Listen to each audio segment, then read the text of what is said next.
Good afternoon, everyone, and welcome back to USTA Florida's Here to Serve podcast. My name is Laura Bowen, and I'm the Executive Director at USTA Florida. And today I have two brand new first-timers on the podcast, and I could not be more excited. They're joining us to talk about where tennis stands and dig into some data, both in Florida and nationwide, in terms of how tennis is growing and where it's growing. So first up, I have Bryan White.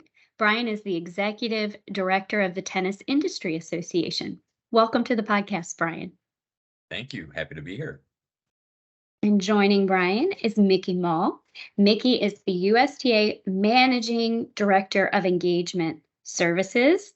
Mickey, we're so happy to have you on the podcast. Thanks, Laura. Happy and excited to be here on the Here to Serve podcast. Super. So before we get started, since both of you are new to the podcast, I was hoping that each of you could talk a little bit about your tennis background and what brought you to your current role in the industry. So Bryan, do you want to start and then we'll move over to Mickey? Yeah, sure. So I actually don't have much of a tennis background. My background is in association management. Throughout last couple of years of high school and college, I actually raced professional motocross. I did that from 2000 to 2008. Raced professionally and went to business school, got a degree, and kind of fell into association management, working primarily with trade organizations. And there's a lot of similarities in just sport, tennis and motocross and things like that. And so it's kind of parlayed very well. But came on with the Tennis Industry Association in 2019, and I've no tennis background prior to that, but I am ingrained in it now on a day-to-day basis. Well, you're one of my people then, because that's me also. Didn't have a tennis background, definitely had more of a management and business type of background in communications. And so, but once you get into tennis, it's sort of hard not to love it, right? You sort of start to adopt it and love it. Exactly. All right, Exactly. Mickey, do you want to share your tennis background and how you ended up at USTA working with our wonderful folks over there? You got it. Well, I can't compare to being a rock star motocross racer. I know, like Bryan. and he has a great podcast radio voice Yes, too. I know who I'm going to turn the podcast over to when I'm done with it. Is Bryan? You're like top of my list. You have such a great voice. Everybody hates the sound of their own voice, though. When I'll hear this recording back afterwards, I won't like it. Yeah. So. So anyway, my tennis, I started as a junior tennis player, followed the whole junior pathway from national junior tournaments, played D1 college tennis, and then playing satellites and challengers for a few years, ran out of money and ended up as a college coach in the Big Ten. A few years college coaching, and then really followed. My real interest was in product and equipment of tennis and the sport. Started working for Prince in the Midwest as a sales rep. If you remember the Prince brand, some people may not remember the Prince brand, but and then I became national sales manager at Babolat USA before they were really a well-known brand. And spent 8 years there as national sales director, and then moved over to Wilson, where I was commercial director of North and South America for the better part of 5 years before joining the USTA here in this current position I'm in. So it's been about 2.5 years, and a lot of change going on, a lot of great things happening in the sport of tennis. So excited to be here.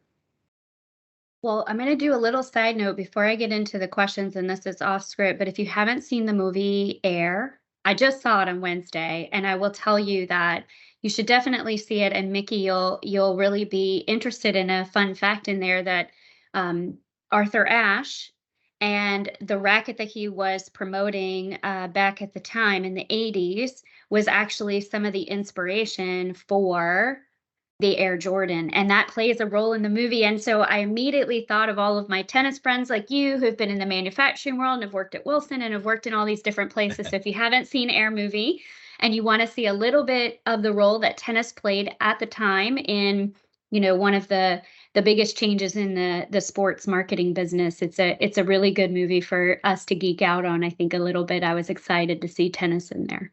Well noted. I've got that on my radar to hopefully see in the next few weeks. All right, well, let's get down to our data here because that's what we're here to talk about. So, there's always been a debate about the accuracy of the information that we get around tennis participation. Brian, can you talk about the data that TIA collects and how you determine how accurate it is? Yeah, and so I can talk a little bit about the methodology. So, and it's changed a little bit over the course of the last 2 years, also. Um, so 2 years ago, we actually partnered with the National Golf Foundation. So historically, the data came from the PAC study, the PAC survey. It was the Physical Activity Council administered by Sports Marketing Surveys. And what the PAC study was a survey of 18,000, a representative sample size of 18,000 respondents across the U.S. So what we did 2 years ago is take what the National Golf Foundation was doing. They were doing something very similar to the PAC survey, but it's called PES. It's the Participation Engagement Study. Same exact questions as PAC, just doing it for golf. And they were actually asking tennis questions, and they've been doing that for a number of years. And that was a sample size of 18,000 respondents as well. So what we did 2 years ago is take that 18,000 survey sample from PAC, 18,000 from the National Golf Foundation, blended those numbers together to double our sample size. So it's now 36,000, a sort of 36,000 survey sample set. The increase in size and doubling of that sample size, it just makes our data more statistically viable. From a confidence level standpoint, the data is then rolled and combined with the prior year to increase the reliability, validity of the data as well. So it's a 2-year rolling average. And with this 36,000 size data set, the margin of error on the national tennis participation rate is of 7.7%. It's plus or minus 0.2%. So it's at Okay. the 95% confidence level. Excellent.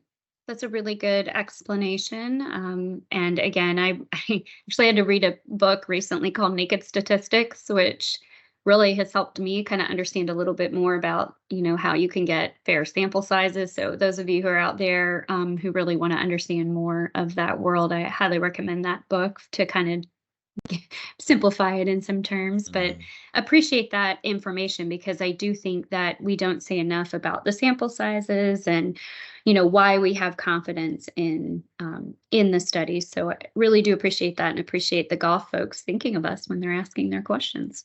Yeah. Good. And Laura, just to quickly add to that, since Brian, you've been around 5 years with the TIA, right, Brian? About 5 years, yeah. And I've been on as a representative either for the brands in some capacity for probably 2 decades now, almost, Laura. And I can tell you, we do some due diligence every few years. The TIA would to look at, is there something better out there that's more reliable? And right now we've got the best data available, and we are the leader by far with racket sports in doing research, data, and insights that many other racket sports look at us to be the ones to gather the data. And as you know, there's been many different surveys and studies Mhm. out there, not super valid compared to 36,000 Right. respondents consistently surveyed. So there's a lot of misinformation out there, unfortunately, but we have what we think is the best that we can get right now for the sport of tennis. And that's why you guys are here to explain it to us. So, yes, thank you so much. So, Mickey, on that note, I know you monitor a lot of the industry data. What figures come to you that you have the most confidence in? And what story is that data telling us about the demand for and interest in tennis right now? That's a great question, and if I think a lot about this, the one thing I would talk about in all of our information and data we have with participation, it's core players. That Mm. number is pretty consistent, and even through the pandemic, I think this year we're flat to down 0.2% or something like that to right around 12 million core players. And just so everybody knows, the core players, that's 10 or more times a year. So that's people that are Mm. really invested into the sport of tennis. And those are the ones that drive retail, they drive club memberships, leagues, tournaments, the frequent social players that play at a public park every Saturday morning, etc. That's what really drives the sport. And you see other sports out there, even lots of other racket sports or complementary racket sports. 12 million core players is really strong, and obviously that's something where Florida really drives it home. They have a very strong number of core players, and that just tells you if you're serious about tennis and playing a lot of accessibility and a lot of availability to play. I'm glad you mentioned that. We're going to talk about that a little later when we dig into the Florida numbers, but that is actually really magical here in Florida. And what makes some of us unique is not just the core player, but how frequently they're playing. So we're going to get to that in just a minute. So while we're kind of on this subject, though, I'm going to stay with you, Mickey. USTA does spend a lot of our time and energy on the youth population. I mean, I've been here for 12 years, and I think that's just been like drilled into our head. We got to get the kids playing. We got to get the kids playing, right? But I want to talk about adults. And, you gave a really great presentation, which talked about how much adults have been growing. And we've seen some impressive gains in the adults. So I'm going to ask you to stay on that for a minute, because I think you had some data on that. And then, Bryan, I have a follow-up question for you.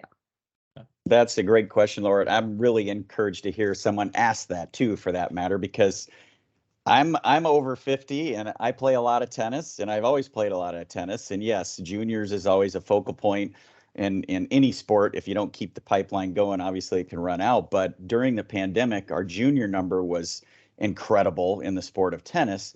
But right there with it was players over 55. And so for 2022, juniors were surpassed by players over 55. We added basically 500,000 players over 55 into the sport. And that talks to the baby boomers that are aging up, especially now the Gen Xers that are aging up into the sport. That's me. Yeah. That's so, and I think it goes without saying that we're trying to say that more and actually get the information out there that tennis is a health and wellness sport, and people are looking for that well beyond the pandemic. As you know, and tennis is a great lifestyle. It adds 10 years to your life. So it's really hard to say no to tennis. That's such a social sport. It's really a matter of finding a place to play and getting into a provider and a program that works for you. And I'm so happy to hear that, because I know there's sort of this theory where if you play as a kid, you're more likely to play it as an adult. But the truth is, somebody like Bryan and me, Bryan's into motocross. I played softball for a really long time. You get to a point where you cannot play those things anymore at a given moment in your life, right? You have to give it up. Right. And there's really two choices you have. You have golf and you have tennis. And so thinking about how we can really encourage more adults to get in the game. And I think we hear that from a lot of our adult population, that they didn't pick up a racket until they were maybe 30 or 40 years old. So it's great. And Bryan, I have a follow-up question for you on this same topic. How does what we're seeing with like the adult gains in Florida, our Florida programs have grown tremendously for adults in the past 4 years. Our adult beginner programs are consistently full. Our league program is at an all-time high. How does this compare to the national data? And do you think this growth in the adult space will continue? Yeah, and I think like it kind of just to piggyback off what Mickey had said, like so many other things, there's a lagging effect that moves across the age spectrum, right? So we're kind of in this 10-year period, we're following a 10-year period of stagnation where this 55 and older age group has now doubled in size. It was, 1.7 million in 2012 versus 3.5 million in 2022. So tennis appears to be gaining momentum as a post-retirement activity. So do I think this trend will continue as we move through 2023? Yes, absolutely. And into 2024 as well. So for all the reasons that kind of Mickey mentioned. And, I'll kind of get into some demographics a little bit. But yeah, for Florida specifically, you look at the populace of the state. So, it's not surprising that, there's increases in that 55 and older group in terms of participation, and it follows the national average, but Florida specifically is above the national average. And I'm curious to see in the coming we've had so many people move here, not just seniors, you know, the pandemic shifted another thing. Like not only did it make tennis popular, but it also gave people the freedom maybe to move to other places from where they worked. And people really wanted to move to Florida, and a lot of them did in all different age demographics. So I'm very curious to see how that unfolds in the future. But definitely will be something we're tracking as we go forward. Yeah, and I would say in Florida, obviously, is part of this, but from a national perspective, as Mickey mentioned early in the pandemic, a lot of the gains that we saw were kind of in that 6 to 12-year-old range, that younger cohort. But across all of the different age groups, each age group has grown by at least 1.2 million. That's the average growth across all the different age groups. So 2022 was interesting because we saw that 55 and older spike, but still, even in that younger cohorts, there's still increases there. So I see that to continue as well. Awesome. Well, Mickey, let's kind of pivot a little bit because I want to talk about some of the data you shared recently about ball sales and racket sales, because you gave some interesting insights about this at the PTR symposium in Hilton Head. And if I were to summarize it in like my own layman's terms, it's people are searching for tennis balls everywhere. And racket sales are down in 2022 compared to 2021, which I think was the industry's best year ever. So what's your take on this information, and how do the prices of these commodities and the supply chain issues factor into what we're seeing in these figures? Great question. Very relevant to the last 36 months, you could say, where racket sales poured into the market. Junior racket sales for the decade preceding 2019 were down by almost 50%. And that's shocking. There's some data that's not captured. We knew that about like eBay. There's so many eBay sales that are untracked, and the used market of rackets, which really didn't exist before 2000 maybe, and before the recession hit in there. But there's a lot of rackets that are unaccounted for there. But really what we did see early on in the pandemic, that there was a surge in these casual players that didn't have a racket, or latent players that played in the 70s and 80s and said, oh my gosh, I'm going to have to go get a new racket. So You mean the racket wooden sales, racket does not function today? They yes, can't play with that? exactly. And believe it, working on the manufacturer side for 20 years, going to demo events right up through the pandemic and the last few years, you can go to a retail shop and you look at the rackets to be strung. It was amazing during the pandemic. I saw a couple retailers, 50 to 100 rackets against the wall that were to be strung, and they were 2 to 3 weeks behind schedule. Wow. And the rackets that were against the wall were like Prince Pros or Prince Graphites, original Babolat Pure Dries from Wow. 1999. So people pulled it all out of their closets to get strung. And I think a lot of them did eventually go, oh my gosh, it's just time for new rackets. So racket sales in 2021 were their highest basically ever, and the dollar amounts spent at retail, it was great.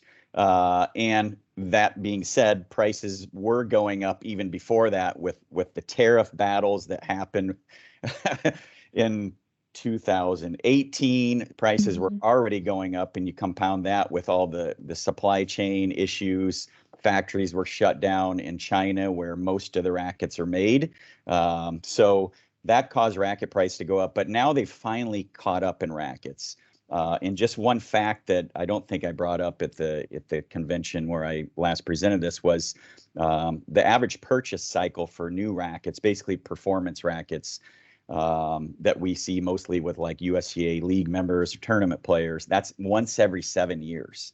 Okay. So the turnover is quite long, and that stretched from 2010 to 2019. It used to be 3 years, and it was 5 years, 7 years, and that kind of goes along with the price of rackets, et cetera. Polyester strings last longer, so people don't go into shops as much. There's kind of some ripple effects of different technologies that impact the game. But so tennis rackets, they're finally caught up now, I would say, and there's probably an over inventory at the mass and general sporting goods level of those starter rackets. So you'll see a lot of opportunity out there for Oh, you can consumers. get a deal. If you're new to Schools, you tennis, name get a it. deal on a good racket right You now. got it. So I literally think the back half this year, you're going to see some incredible specials at retail, which is great for a sport. And I'm working with Yes. some of the manufacturers to help put together some programs for schools that are bigger and better than ever before, so we can have great product for all these new players that came into the game. So second part of that, you talk about tennis balls, and that's a little bit of a different story because with tennis balls, there's a super long lead time Mm-hmm. and buying process, supply chain process to that. So even your small country clubs or pro shops that order tennis balls for their summer program, you order it almost in the fall. So it's it's a 7 to 9 month lead time. And Yeah. the pandemic basically caught everybody off guard when that happened. The ball orders were already put in for that next summer of 2020. And so everybody was looking for tennis balls like it was toilet paper. And for the next 9 to 12 Mhm. months, you were not able to get tennis balls in your normal places of distribution. And so they're just finally getting caught up for that. And of course, ball prices were very undervalued in the US. If you go to Europe and buy a can of Penn Marathon or Wilson US Open balls or Dunlop ATP balls, you're going to pay easily north of $10. I'd say $10 to $15 Really? per Wow. can. And the consumer Hmm. behavior in Europe is so much different that you will play 2 to 3 times. If you're a advanced player, you'll play 2 to 3 times with the same can of balls. So, and there's a lot of 4-ball cans sold in Europe. So a lot of times consumers will play with 2 and save 2, et cetera. So, but ball prices, they're not going down anytime soon. And I Mm. expect them to continue to rise because we are so far behind the rest of the world. We really use tennis balls as a commodity here in the U.S., and the rest of the world not the case. So we're a little bit lucky, and it's kind of like the same thing with airline flights. They're finally catching up and going up to probably where they should be. But anyway, yeah, you'll see some great deals on rackets. I'm already seeing it online and Mhm. some different brands and retailers right now. There's some BOGOs going on with bags, and an incredible deal if you're a tennis consumer. Awesome. So hopefully everybody can take advantage of that. And if you're a teaching pro, I'm sure you got your ball orders in for now as well as for the next 9 months, because that's what's happened. Everybody's placed future orders out there and That's right. hedging their bets that they're going to get delivered on time. Yes, and we'll keep doing that. We've been in the order way, way ahead and order more than you need for several years now, and it's good to know that we should keep doing that. It's good insights there. Exactly. Great. Okay, so let's talk about Florida data. We've kind of set the scene from a national perspective. So, Brian, kind of circling back to where we started, what would you say the confidence level is in the Florida study, the PAC study, in terms of reflecting the broad trends across the state? And maybe what doesn't it tell us about what's happening in our state? Gotcha. Yeah. So, and I mentioned from a national perspective, plus or minus 0.2%, Mhm. 95% confidence level. So when you look at Florida at 8% participation rate at 1.6 million players, according to the Florida section report, and as I mentioned, that data is a 2-year rolling average, which brings the error rate down even further. So at the uh, section level, we're looking at a plus or minus 0.9% margin of Okay. error. So that could theoretically, in Florida's case, equate to a 300 to 400,000 participant swing, approximately. Right. But that 0.9% margin of error is the margin of error across all of the different sections. So Okay. it's actually a little bit less in Florida. The Florida section accounts for 7% of the U.S. overall Mhm. population, 7% of the U.S. tennis population. So the sample size in Florida is larger than some of the other sections. So Okay. the margin of error is smaller as well. So in reality, we're talking about plus or minus 100 to 150,000 Okay. participants probably in Florida when you're looking at the section report. Um, so what does the report not tell us? And I'm sure Mickey, you have some thoughts on this as well. Mhm. But the question that I get asked all the time is, do do we have any way to follow up with a non-player surveyed who Mm, indicate they are very interested in mm, trying tennis? mhm. And the answer is yes and no. So the sample that we use, it's sourced from different providers, so it's not a simple one-stop shop. Mhm, In the event we're unable to follow up with specific individuals who participated, it's possible that we could screen for these people in future years. Um, Additionally, those who indicated very interested in trying tennis exist in our current databases. So we could, there could be some further data mining. We could even do some additional surveying, if possible, depending on the kind of information that you're interested in gathering. Um, and then I'd say, that these reports follow the data. They contain a lot of insights, but there is surely anecdotal and circumstantial information that could certainly provide more qualitative analysis for Florida specifically. So as, representative of the Florida section, you're trying to tie this raw data back to these qualitative insights and anecdotal information. So mhm. that can sometimes be a challenge. So I think that's one a little bit of a gap that the report itself misses. Yeah, and Yeah, I and think that's fair. Go ahead, go ahead, yeah, I Mickey. would add to that. It's like that's the million-dollar question. It is all these latent demand players. What's the one thing that's going to get them? Because if they indicate the interest, we don't know that. So we're hopefully going to be able to to dial that question up Mhm. in a different way as we go forward, as we improve our surveys in the next 6 months to the end of the year, for that matter. Yeah, and I think one of the things I'm really intrigued by, which I don't know that the data really reflects, I think the curiosity that I have mostly is on the demographic data and to say, are we capturing enough of any one particular demographic to make that comparison meaningful? And when we know that some demographics of consumers are in specific neighborhoods or areas or pockets, or maybe more or less likely to answer surveys and things, knowing are there different categories that maybe the survey data may be more or less reflective of. So I think that's one of the things I maybe struggle with the most is how much to read into the demographic information that's provided around income, race, ethnicity, et cetera, and are we reaching an appropriate sample size of those people to draw a conclusion that this is how many people in this demographic we may be missing or not missing? Yeah.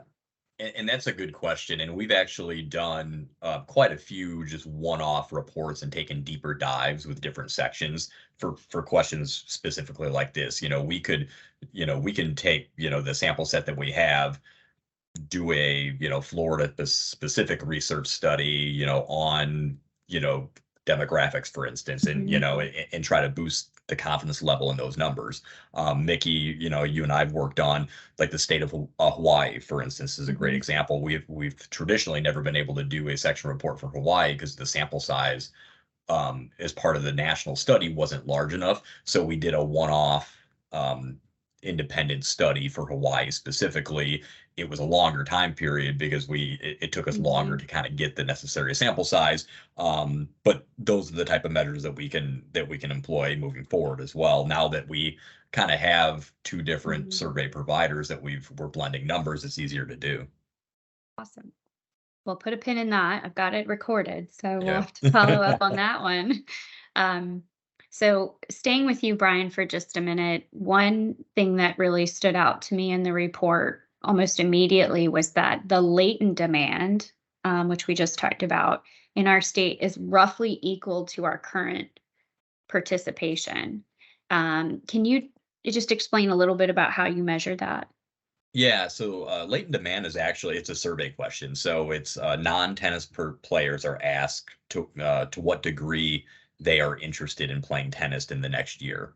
So in the case of Florida, this came out to 1.7 million people ages Mhm, 6 and older are potential players. So it actually is a survey question. Um, and then we just it's a direct tie from that question. I will note that in 2020 or I'm sorry, prior to 2020, respondents were asked about their interest in playing tennis. And then in 2020, the survey question changed slightly. We started to use the word intent. What is their intent to play tennis? Okay. And that was only in 2020. We shifted the wording back to interest in 2021 and 2022 to stay more in line with the National Golf Foundation study. So we didn't see any marked difference in the data in 2020, but I do want to throw that out there as a caveat that there was a Yeah. year there in 2020 where the wording changed, because interest and intent, there's a little bit of a A little difference there. different. So Yeah. yeah, Yeah. Oh, I so appreciate you sharing that, and also sharing that there you didn't see a change, but just putting that little asterisk on it is super helpful and why you changed it back. So thank you. yeah, somebody listening to this podcast may have taken the survey, and I don't want to get I mean, if they I can don't want to get an email remember how afterwards. different it So was and they remember right, that one word, we right, probably need them developing surveys and studies because that means they're a very detail-oriented right. person. All right. Well, following that question, Mickey, when you look at that sort of increase in the latent demand across the board, is it fair to say that the tennis ecosystem is growing more constrained, meaning that there's just a lot of people who want to play and our infrastructure is not really able to accommodate them right now? Or is there some other conclusion we should be drawing related to that high latent demand number? Yeah, I think it's a pretty simple answer to that question. Is basically I've been fortunate enough to visit a lot of facilities across the country in the last year and a half. And whether it's a public facility, private facility, commercial club, country club, I would say programming is at or near capacity. All our providers are looking for qualified teaching pros to deliver, and we know we have upside because there's Mhm. demand out there. We just need more coaches. And then I would add to that, we need more courts, because Yeah. the clubs that have programming going on, people want programmed tennis activities. They're bursting at the seams. So yeah, we have a lot of supply. We need to figure out how to quickly expand to meet the demand.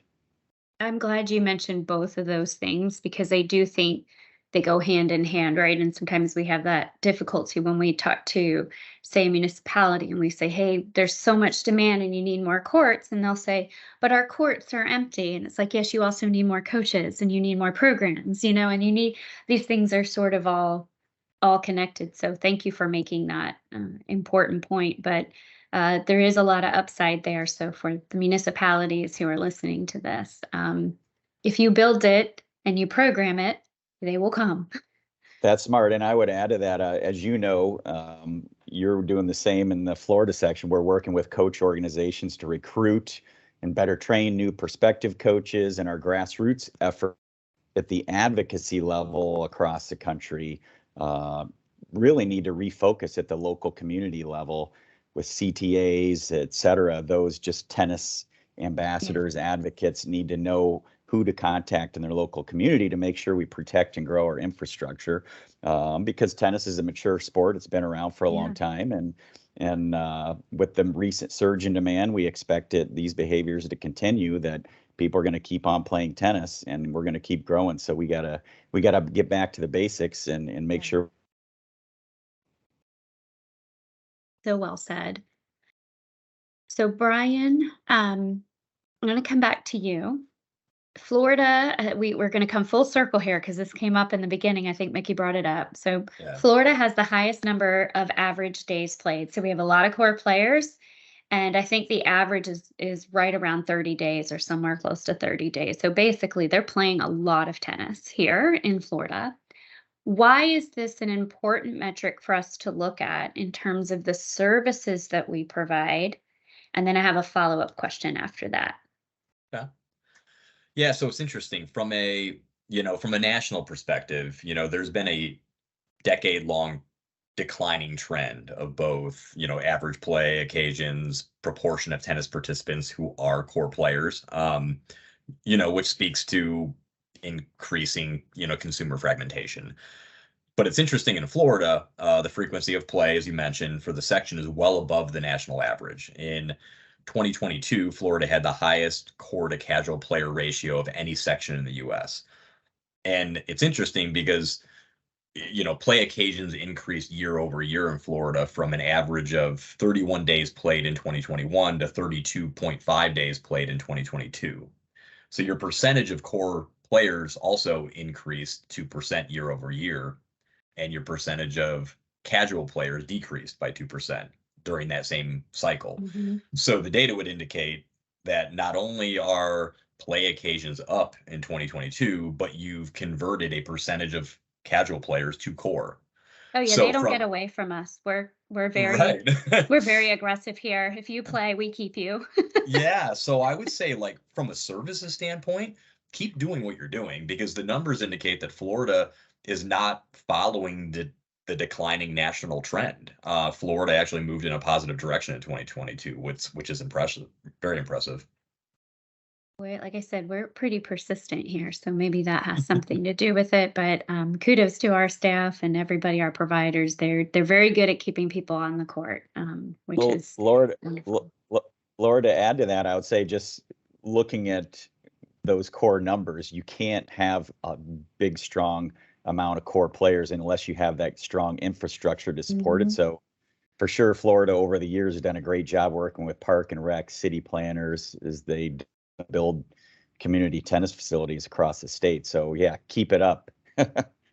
Well, and we're very lucky in Florida because I do think we have more courts per person than other states, and that's actually, I mean, as much as I would like to say we have something to do with it, the truth is that recreational services, because of our weather and because of the nature of our state, are very, very highly valued here. So we don't have to do a tremendous amount to sell it to the parks and rec. What's challenging about it, however, is that we require more support and programming on a tennis court than, say, a bike trail or some other activities, which is very low maintenance. So the hardest thing that we have is to help them actually manage it effectively when they do build more courts, particularly when you get over a certain number of courts, right?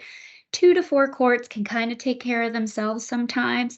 But when you start having, 6, 8, 10, 12, then it becomes more of a management challenge. And so we are trying to do a better job and to be better advocates and services for that. So I appreciate you saying that, but also shout out to Florida and all the parks and recs who highly value recreational services. So we're very, very blessed here compared to maybe some other areas of the country. So my follow-up question to that question was looking at the demographics of Florida players and where they typically play, park and rec, condo association or homeowners association, schools, etc. Is there anything that stands out to you, Brian, as being different from other areas of the country? Yeah, from a demographic standpoint, tennis players in the Florida section tend to skew more male, older, 55 years and older, significantly more Hispanic than other sections. And when you look at the venue in which these older groups play, it kind of makes sense, right? Florida, in the report, you'll see that Florida indexes high on apartment and condo, Hmm. but also high in private residence, country clubs, rec centers. So, the the large number of 55 and older, and where they play, Right. those kind of go hand in hand, and there's a correlation there. So I think that is probably more unique to the Florida section versus other sections. Interesting. All right. So my last question is for both of you. Mickey, I'll start with you. We've talked about some things that are different in Florida than the rest of the country, and we talked about some unique things that were good from a 2022 perspective. Is there anything else in the data that surprised you? And is there any new data you're working on to track in the future? So, Mickey, I'll start with you, and then Brian, you can bring us home. Oh, perfect. That's a great question to end on, talking about the future and really what I don't know if I'm surprised. I'm just super delighted and excited to see that how much diversity there is in our sport now. I think we've continued to grow each segment, with Latinos leading the way this past year, in an enormous way. And now I think we're at nearly 40% people of color that play tennis in 2022. So we're moving away from that tennis is an elitist sport perception that's off and on come out in the 70s and 80s and 90s, but I think we're far away from that. And you look at what's going on in the sport, from our tour players to college players and tennis on campus, you name it. It's a super diverse sport, very aspirational, and obviously the health and wellness benefits of it just push it across the line. So just overall, we're really focused. The TIA right now is laser focused on data and research, and we're going to be making some more changes and improvements to our reporting in the next year. So stay tuned. And if we do this podcast a year from now, hopefully we'll have to add some time to really dig into some new insights that we pull up. Well, I'm putting you down we'll maybe do it a little earlier in 2024 if you've got some good insights for us. We'll do some breaking news on the Here to Serve podcast. Bryan, what are your thoughts on anything that surprised you, and what you might any news areas you'd like to look at going forward? Yeah, to expand on that, on Mickey's last point. So one of the things that we were able to do, so traditionally, and kind of going back to the methodology of kind of how we obtain some of the data, traditionally the PAC survey, that survey itself measured a number of different sports across a wide range of industries. So we really couldn't customize the survey itself, the questions, to obtain new trends related to things like insights and perceptions around tennis. Um, Partnering with the National Golf Foundation in their PES survey, that survey only measures two sports, tennis and golf. So we're able to ask all of the same questions as PAC, but add in additional questions around the perceptions of tennis, giving us additional qualitative insights that we've been looking for. And we can make tweaks to these questions every year. So, that's a capability that we just haven't had previously. The second thing we're able to accomplish is just the reporting frequency. Because we doubled the sample size, we're able to track participation throughout the year, not just at year end. Okay. As Mickey can attest, we were monitoring participation trends on a quarterly basis in 2022, and even monthly towards the end of 2022. So that real-time reporting and monitoring allows us to make real-time decisions. So it's exciting moving forward. And as we continue to gather more data, we can, pull that information faster and faster. So I'm looking forward to that. That's going to be interesting. That's super exciting. I mean, I think that would be really intriguing for us to see it, on a more regular type of basis, and then maybe even drill down into what are those metrics we'd like to see on a more regular basis, because the data would, only be beneficial if we can use it or adjust what we're doing in some way, shape, or form, right? So if we see a trend, on what regularity could we actually act upon that? So very, very Yeah. interesting. I would love I, to see how I can that tell you unfolds. I can tell you when we launched this National Golf Foundation survey and we were putting together the additional questions that we were going to add, we got really excited and we gave them like 100 questions, and they're like, no, keep it. They do limit us in the number of questions that we can ask, but we can customize it, which is interesting. So. Do you ever see us just doing our own tennis research, or do you see us always being paired with the golf study? I think it's good. You don't want it to be and Keith's story with sports marketing surveys, he'll always say this is, when you're only surveying one sport, it starts to index kind of high. It's good to Okay. throw a couple sports in there. So I say it's only tennis and golf, but there actually are like 4 or 5 in that survey. And that's good because you kind of want to give Yeah. people a choice. If you're only asking tennis, then they pick tennis, Right. right? So Mhm. yeah, I think we're always going to have it paired with something because it just from a survey standpoint, that makes sense. Awesome. Well, I could ask you guys probably 20 more questions, but I know we're out of time today, and you've shared so much that's very helpful. So, thank you both for taking the time to be on the podcast. I've already marked it down that we have some follow up to do for some Florida specific research, and that we also will do this podcast again next year when we have new data to share. So, appreciate you both so much. And just again, thank you for joining me today. Thank you. Awesome. This is great. Thanks, For Laura. the Oh, it's my pleasure. For those of you who are listening to the audio-only version of this podcast, be sure to visit USTA Florida's YouTube channel where you can see the full video version. And of course, for all episodes of the Here to Serve podcast, including topics, dates, and links, visit USTAFlorida.com/here to serve. Thank you for tuning in and have a wonderful rest of your day.